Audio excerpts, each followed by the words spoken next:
Hey guys, welcome to my channel. We are reading Open Book by Jessica Simpson. We are on chapter 12 and I'm just going to start reading. Chapter 12. Success has made a failure of our home. August 2004. As we left the club, the flashes of paparazzi cameras blinded us, and Nick reached back for my hand. The photographers walked backwards in front of us, knocking each other over and yelling to get us to look right at them. We were in LA, a rare night that we were together. The valet had already brought the car, and Nick got in the driver's seat. I pulled on the passenger's door handle, but it was locked. The paparazzi yelled to Nick to open the door, hoping I would smile at them for a shoot. I didn't. He finally unlocked the door and I got in. I put sunglasses on even though it was after midnight. The paparazzi surrounded us to get a two-shot of us in the front seat.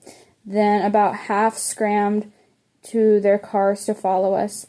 They would be right behind us to get to the gate of our neighborhood, just to make sure they didn't miss us doing something. Anything, a kiss, a scowl, either way. The photo would sell and fit whatever storyline a magazine chose that week. I waited until we were driving to ask him how he knew the girl. Who? He said. The brunette by the door. I said.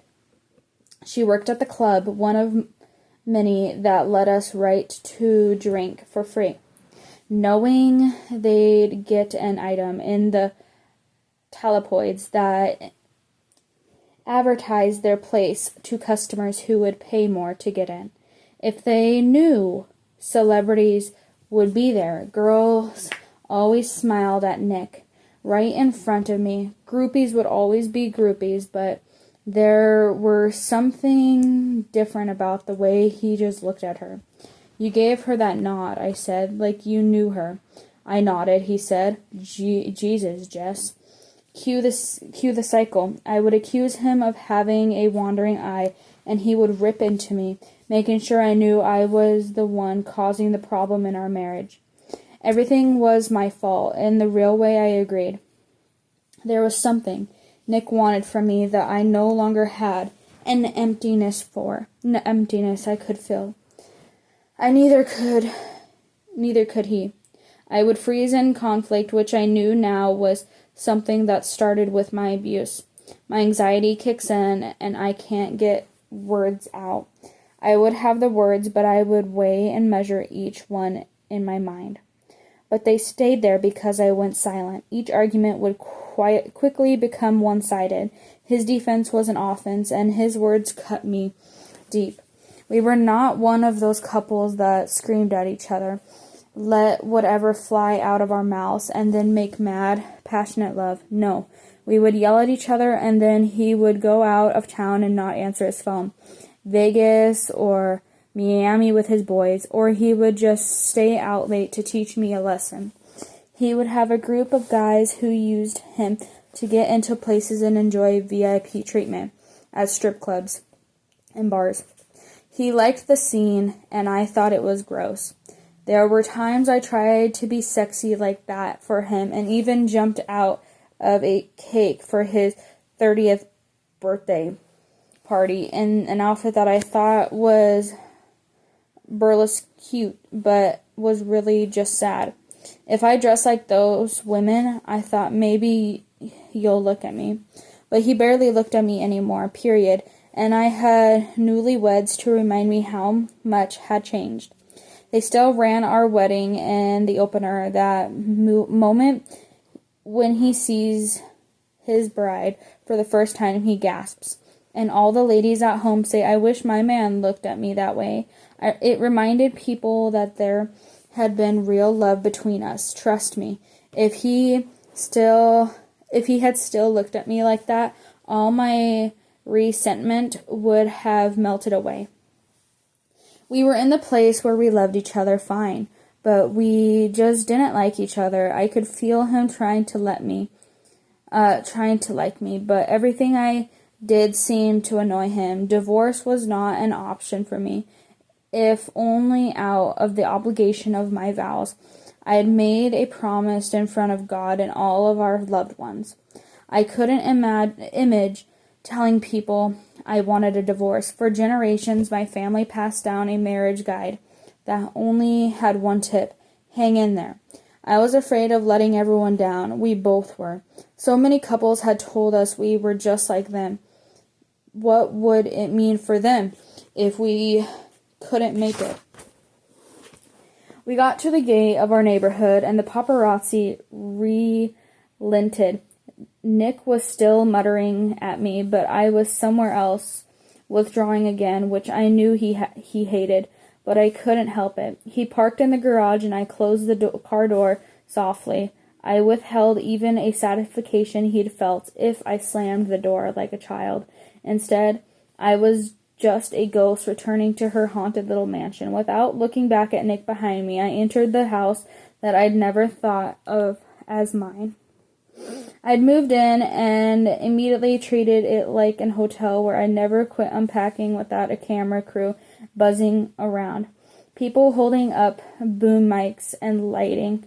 It was like an empty soundstage. I went upstairs to the bed and took a sleep pill. I didn't care if Nick went back out or if he came upstairs. It was only when I went to take off my makeup that I realized I still had my sunglasses on. I took them off, and the harsh light blinded me once again. I washed my face and looked up to stare at a ghost in the mirror.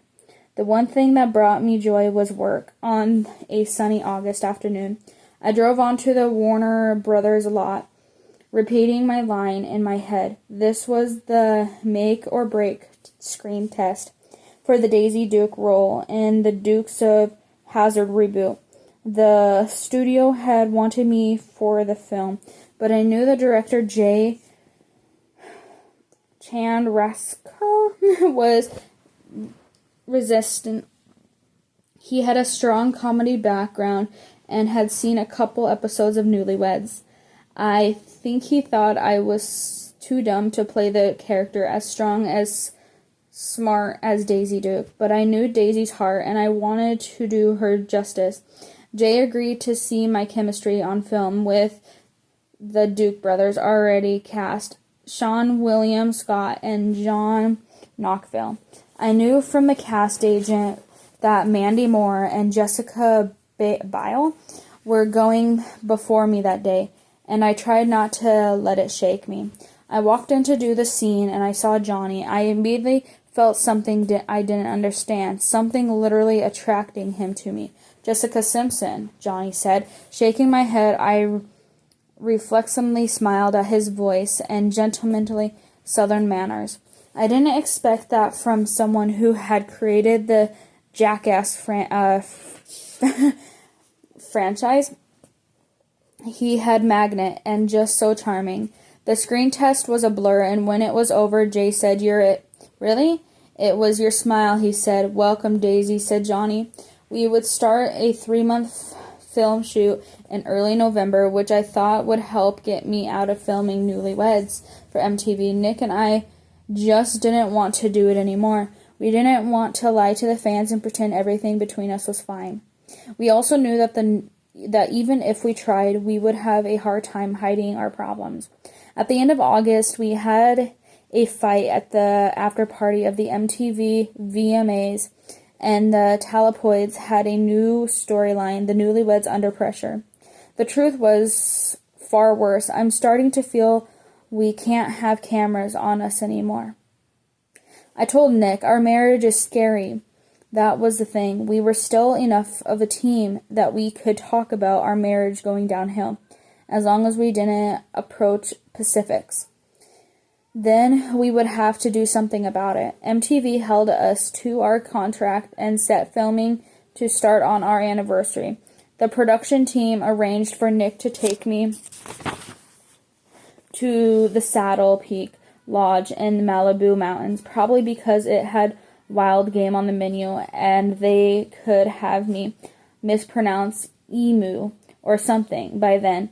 Nick and I knew exactly what they wanted that episode to be about, so we knew what to say to get them out of the house or leave us alone. We were living life for a line. It would sometimes be the one thing we agreed on. Let's just say this and have off time. Of course it rained. It had rained on our wedding day and our anniversaries. And right before this big romantic dinner, a production assistant showed me a brand new Talapoid story. Did you see this? She asked. 2 weeks before, Nick had been at a bachelor party for a sound engineer friend of ours. The bride was a stylist and I was a bridesmaid. Whoever had organized the bachelor party had started it at a strip club and then moved it to a private home. The tabloids said that Nick did some vague things with a porn star named Jessica. I stopped reading. Why are you showing me this? I asked.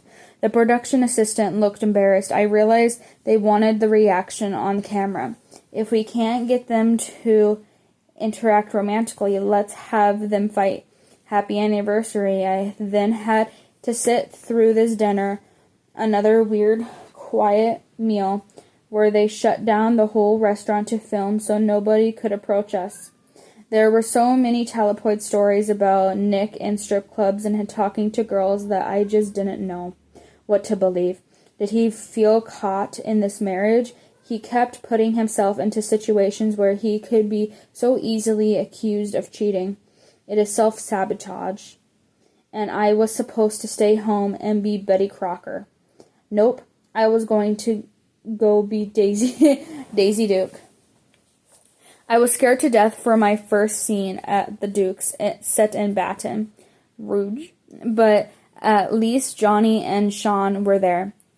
I was freezing, even for early November. You would never know it by the amount of clothes I wear in my scenes. For the first scene, we all had to gather around a car, and I had a lament that Duke's brothers were going to get up to some foolishness, and I was going to have to shake my butt to distract the authorities to save the day. I was so prepared because I wanted to prove to the whole cast and crew that I'd gotten this on my own, not because I was Nick Lachey's wife, or because my dad has squeaked me in with some deal. I did a scene in one take, and everyone cheered. Yeah, you got your first line, Sean said. Great job, lady, Johnny said, giving me a hug that we let go right on the edge going on too long. Lady would always be his nickname for me. I smiled at him and started to worry. I felt a force drawing us together. I wonder why I was open to this. I was already living in a distrustful situation with Nick, and now I was afraid I couldn't trust myself. Oh my God. I didn't know my heart could do this, I thought. And then, shoot.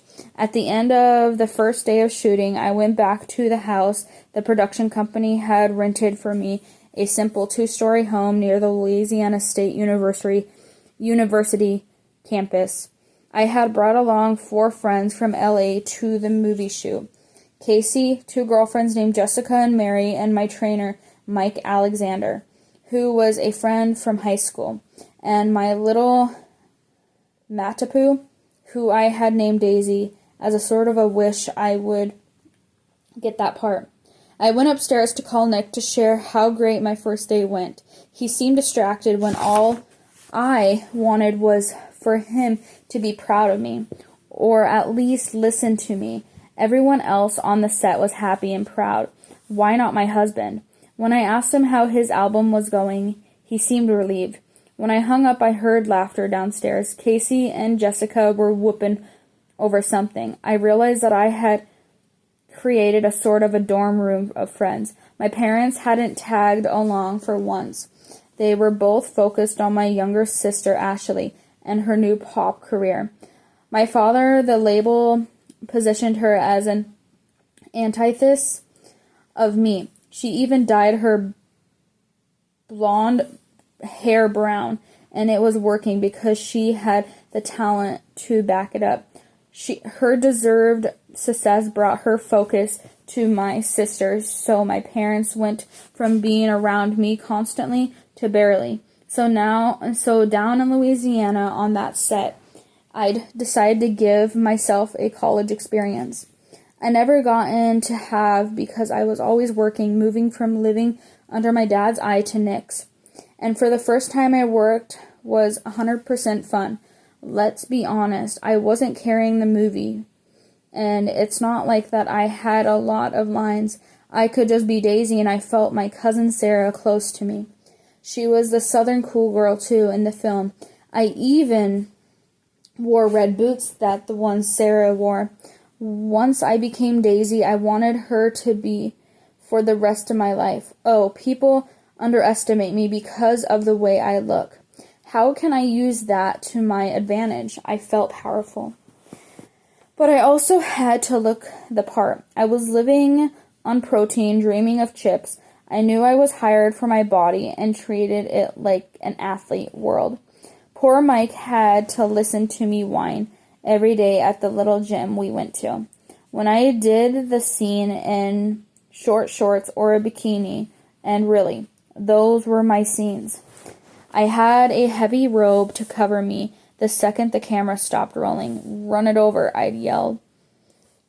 "I'm naked out here." Linda Carter was in the movie, and she understood the pressure and body scrunchies. Daisy Duke got to meet the Wonder Woman and bond with her in hair and makeup. "Get ready," she warned me. "People are going to want you to be in those Daisy Duke shorts the rest of your life." Putting on the shorts on the set and having a group of people lean back to see if my butt looked good enough. Linda had been there, fighting for our rights in her satin tights, but she also told me to embrace playing such a strong, forthright character as Daisy, or, in her case, Wonder Woman. There were times, she said slowly, I think she saved me. I waved my hands at my eyes, afraid to run my makeup. Because I was so touched by her kindness, she hugged me. It's so nice to be someone else for a while, I admit, to not have to play me. If Linda was my mentor on set, Willie Nelson was my guardian angel. He played Uncle Jesse in the film, insisted on calling me Daisy, even when the cameras were off. He invited me to hang out on his tour bus and Honeysuckle Rose, and soon he and his beautiful wife, Annie, took me under their wings. And Honeysuckle Rose is famous, and Willie always stays in his beloved bus when he's on the road or shooting a movie. He was just so satisfied with his life. This country Buddha who's happy in contact with his fans. I'd hang out on the big old couch inside, and he'd play me music by country greats like his friend Waylon Jennings and Patsy Cline. You know, I wrote Patsy's Crazy, right? Oh, wow, I said. I knew it by heart and began to sing it. Yeah, but I wanted to call it Stupid. He started singing Stupid, Stupid for feeling so blue. When he realized I believed him, hook, line, and sinker, he let out a big laugh. Oh, Daisy, he said, I'm just pulling your pretty little leg. As soon as I was settled in, I had to leave again and throw Nick his birthday party. I spent something like $150,000 for him to have a birthday party weekend in Las Vegas. Nope, wasting that kind of money trying to make someone like you is never really a good idea. But I wanted him to be happy because obviously I wasn't enough. I wanted to tell him all my stories from my movie adventures, but he didn't seem interested, so I shut down.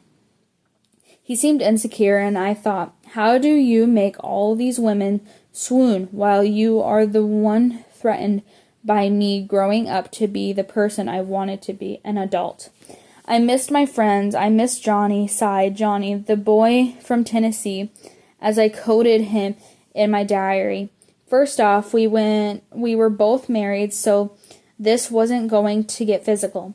But to me, any emotional affair was worse than a physical one. It's funny, I know, because I had placed such an emphasis on sex by not having it before marriage. After I actually had sex, I understood that the emotional part was what mattered. And Johnny and I had that, which seemed far more of a betrayal of my marriage than sex. Our friends would all hang out together in the bars by LSU, which added to the college vibe. Eventually, it would get down to me and Johnny talking to Macallan, the Scout whiskey he introduced me to.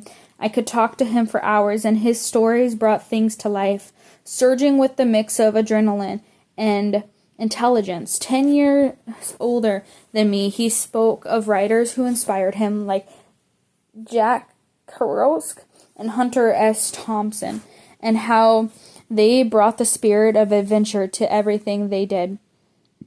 It was something he emulated. Nothing was ever average with him. I had to be the best night of your life, or wasn't worth doing. This wasn't a performance. He made me feel that spirit of adventure as he asked me about my life. Not just my present, but about who I wanted to be. I could share the deepest, authenticate thoughts with him, and he didn't roll his eyes at me. He actually liked that I was smart and embraced my vulnerabilities. He didn't make fun of me. He laughed with me. He believed in me and made me feel like I could do anything. And the only person who had ever made me feel that way was my dad. Certainly not my husband. We were open about the challenge of our marriages and why we felt we had to honor those vows by sticking with the marriage. He had a daughter, and he spoke of her like his life began and ended with her. I had never seen someone's eyes shine like his did when he talked about his child.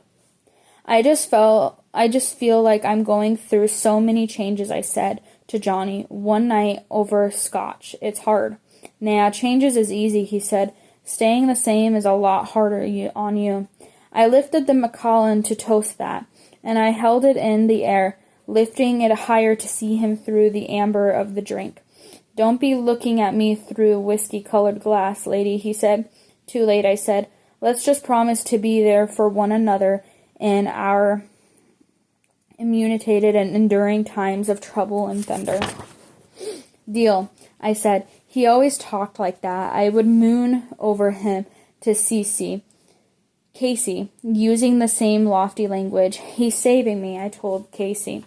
Jessica Simpson, you don't need him to save you, she said. You can save yourself. She paused and continued in a big sister tone I usually listened to. What you are doing is not right. It's not respectful to Nick. Either get in there and fix your marriage. Really work on it, or you need to separate. If you want to leave Nick, talk to him. Johnny's not a bad guy, but there is nothing healthy about this thing. I want my marriage to work, I said. Well then, act like it, she said. I think Casey felt guilty because I saw a freedom in her life that I wanted. She knew that I needed that and was going to go find it, but she didn't want to feel that it was her fault if I left Nick. Not just because they were close, but because Casey never wants to hurt anyone's feelings. To this day, she still remembers the name of every person we've ever met together on set. She'll tell me about being excited that some random person had a baby, and she knows because she follows them on Instagram. We had a break for Christmas, so I went back home to Nick. We could both feel in the ending, and that reality made him angry. He kept accusing me of changing. Of course I have, I yelled. Nick, you married a baby. I'm not that person anymore. His anger always made things worse, but in a way, I craved it. I wanted him to be angrier with me. Yeah, give me more reason to leave, I thought. I don't want this to be all my fault. Now, I know it wasn't my fault, but at the time, I still thought I had failed him. When I returned the Baton Rouge, I became more brazen in flirting with Johnny, while I used the purposeful not call Nick at night so he would wonder. I now realize that I just wasn't thinking of him at all. I was inconsiderate, hoping he would make the decision for us because I was too afraid. The Newlyweds crew came to Baton Rouge, but I didn't give them much. They were desperate, so they set up a camera on my computer just so they could get us in the same frame. It hardly seemed worth it. Nick would talk about working on his album, and I would say I was tired from work. Nick showed up to Louisiana in the late January, the day after the premiere of our 3rd season of Newlyweds. He was suspicious about what I was up to, hanging out with Johnny and his friends, so he announced he was moving his album writing and demo sessions to Scottet Studios in Baton Rouge. It was probably the worst time in our marriage. He was seething with anger, which I matched with the increasing coldness. The Newlyweds crew came to the scene, hoping to get footage of us. I didn't want to be around him, and I think Nick was surprised that I wouldn't even do the bare minimum of playing along with the cameras. Sitting in the studio and watching him work, the crew was there, so I felt obligated to shoot. But I was sick of lying, and I resented that it was disruptive to film, but that I had to do much to get into the role of being Daisy Duke. But I was still trying to work, and they were coming onto the set of this $50 million budget movie like it was my living room. I also knew the cameras would reveal that I was over the marriage. I was right.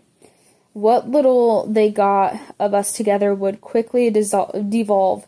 We were about to have another fight when Nick said loudly, "Stop rolling." That was our safe phrase, the signal that we didn't want to be filmed, but the crew continued. "Will you just get out of here so we can have a conversation?" he asked. The producer stepped forward. "If we keep having to stop rolling," he said, "there's no show." We looked at each other and said together, "Stop rolling." From then on, we filmed as little as possible, save for the Valentine's Day episode, where we did nothing to hide that there were problems. They had to do a clip show for the last one, where we pretended we wanted to move out of the house, but change our minds. It was bizarre. I never watched it. We finished out the run and fulfilled the contract. Now there was a sense that we were at least had to see what it was like to have a marriage without cameras. I think we both knew we couldn't blame all of our problems on the camera, but we felt obligated to at least try. Like I said, finish out the run. Near my last day shooting Dukes of Hazzard, I started to worry about what was going to come next. The movie was the great excuse for not being with Nick, and for being with Johnny in this fantasy land. I got the courage one day to ask Willie Nelson for marriage advice while we were alone on his bus. I felt I could talk to him about anything. I told him about Nick and how I just wasn't sure what to do. "I'm not the guy to give advice, Daisy," he said. I could tell he saw my disappointment. "I had a father-in-law," he continued, "an ex-father-in-law, so you see. But he said, 'Take my advice and do what you want to do.' That may be the best advice I'd ever heard." He picked up his guitar, which was always nearby. "Uncle Jess, can we sing together?" I asked. He answered by strumming his guitar and started singing, "Will the Circle Be Unbroken?" And he fell right into the rhythm. It's a beautiful funeral hum for of losing someone and hoping for their reunion in heaven. When the chorus first kicks in, there really is that question. Will the circle be unbroken? By and by, Lord, by and by. This is love real, eternal? I'd marry forever to spend eternity with Nick in heaven. The place where I would see my grandparents, who'd hung in there like I was supposed to, and where I could see Sarah again. I'd married forever, and now I was certain that the dream was over. When you sing that lonely, scared song with someone, by the end, there was a connection. Doesn't matter if it's 2 voices in a bus or 200 in a church. You feel a little less scared. As we sang, I started to cry, and I think Willie knew to just let me. Alright guys, that is the end of chapter 12. I will see you guys in chapter 13 in the next video. Thank you guys for listening.